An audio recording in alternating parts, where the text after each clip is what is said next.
Hello, dear Capricorns. I'm Michaela. Welcome to my astrology channel, Today Energy.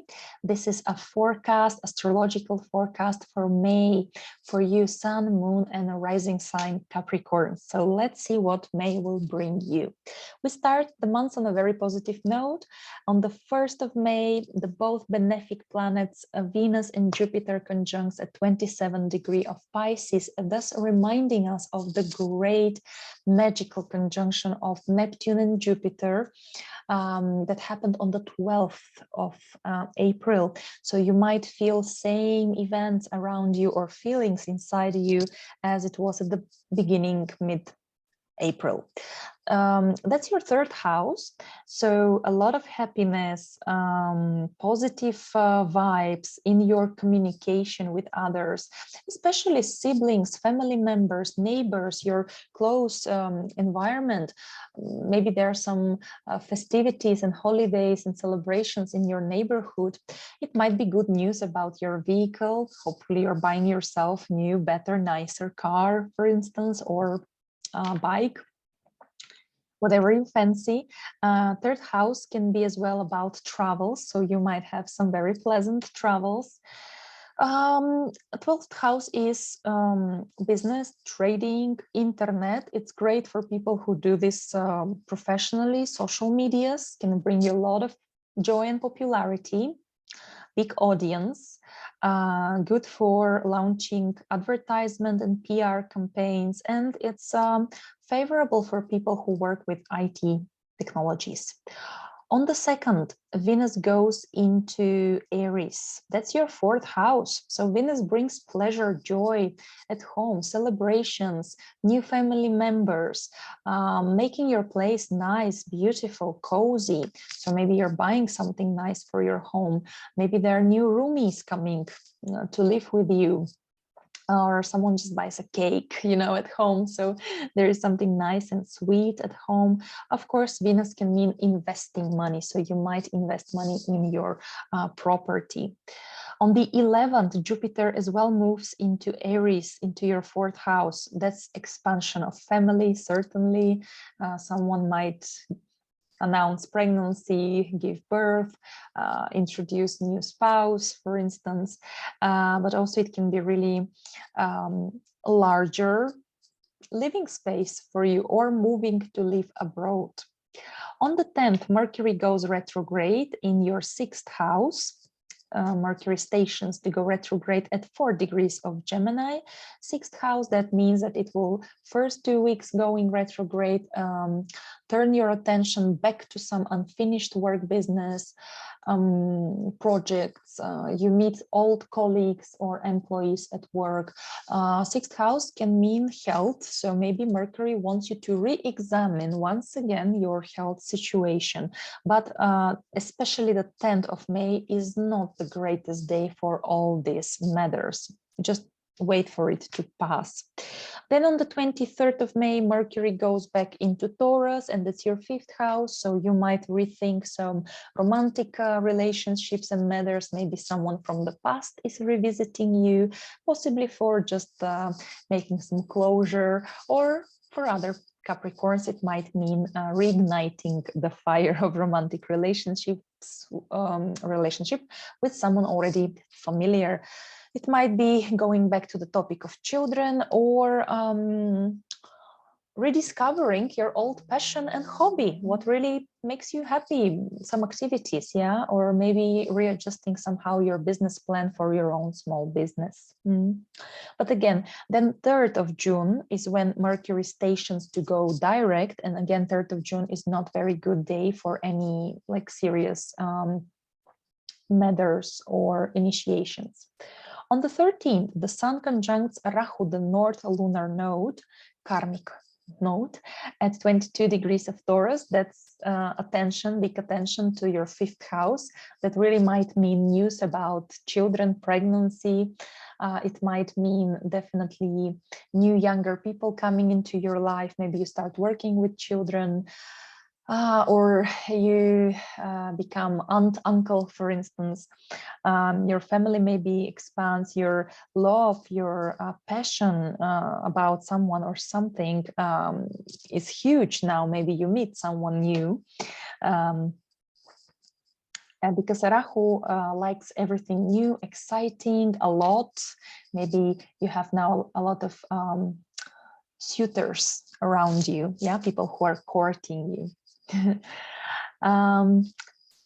Then 15th is a bit tougher day because Sun makes a square to your ruler Saturn, and that's 5th and 2nd house. So we're talking about money that you are forced to invest or earn because of a child or loved one is pressing you maybe somehow to earn more money.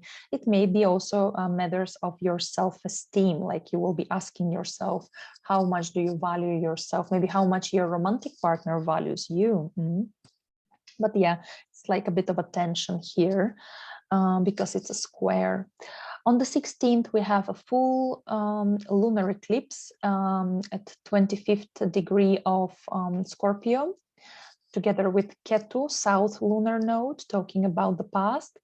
It's your 11th house, and lunar eclipses are ending, termination, culmination maybe, because it's like a very strong full moon, right?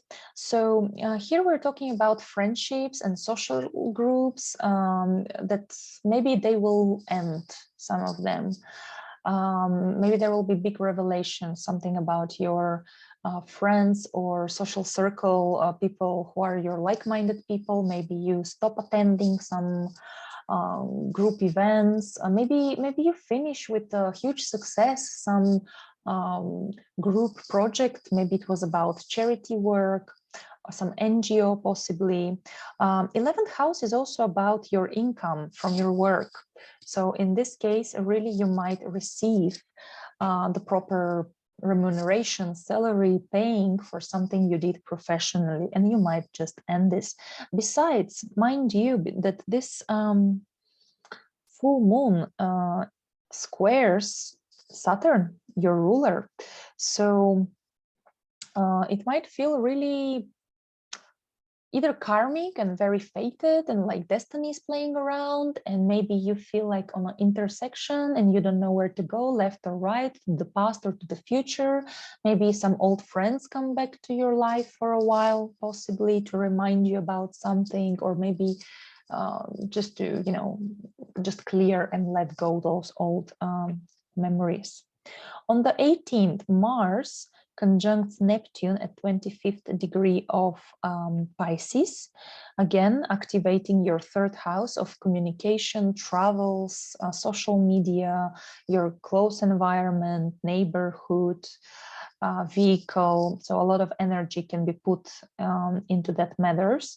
But you know, Mars is a lot of ambition here, and Neptune can be very foggy, so unclear goal. What do you invest your effort in a sense. Be careful with driving this day on the 18th.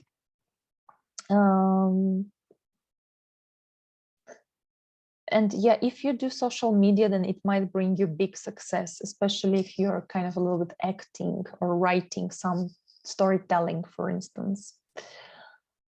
On the 21st, Sun goes into Gemini, that's your 6th house. So attention goes into your work and into your health and daily obligations and tasks to do, things to solve, issues to solve. On the 25th, Mars goes into Aries, that's your 4th house. So a lot of effort and really activity at home and the place where you're living. Maybe you are doing some reconstruction, Capricorn. On the 28th, Venus goes into Taurus, that's your 5th house. So a lot of pleasure from romantic relationships, love, children, everything you like doing. You might get some income from your hobbies, or you might invest money into your favorite activities and people. On the 29th, Mars conjuncts Jupiter at 3 degrees of Aries. Again, we're talking about a lot of energy in the 4th house, but here Mars can be a bit unstoppable. So there might be some family fights because of something. So be thoughtful about that. But also maybe it's just a huge gathering and big family celebration. On the 30th, we have the new moon at 9 degrees of Gemini. Your 6th house, new moons bring possibilities for something new at work, new colleagues, new employees, new office equipment, new working project.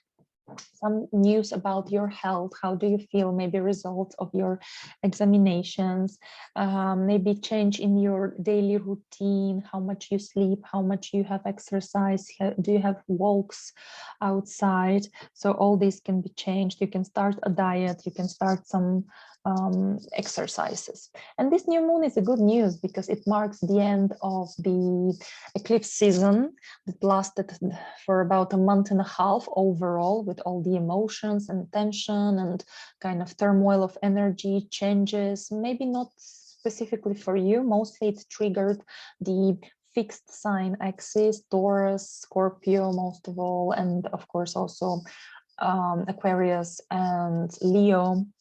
Maybe you have placement in this sign, so you also pass through some intense transformation. So now finally with this new moon, this lunation brings life back into more normal current of affairs, state of affairs. So we can breathe more calmly until autumn, when we'll have the second eclipse season for the year. So dear Capricorns, thank you so much for watching, sharing, liking this video, for subscribing to my channel. It really helps the channel grow. I really wish you a wonderful May. Take good care of yourself, and I'll see you soon. Bye.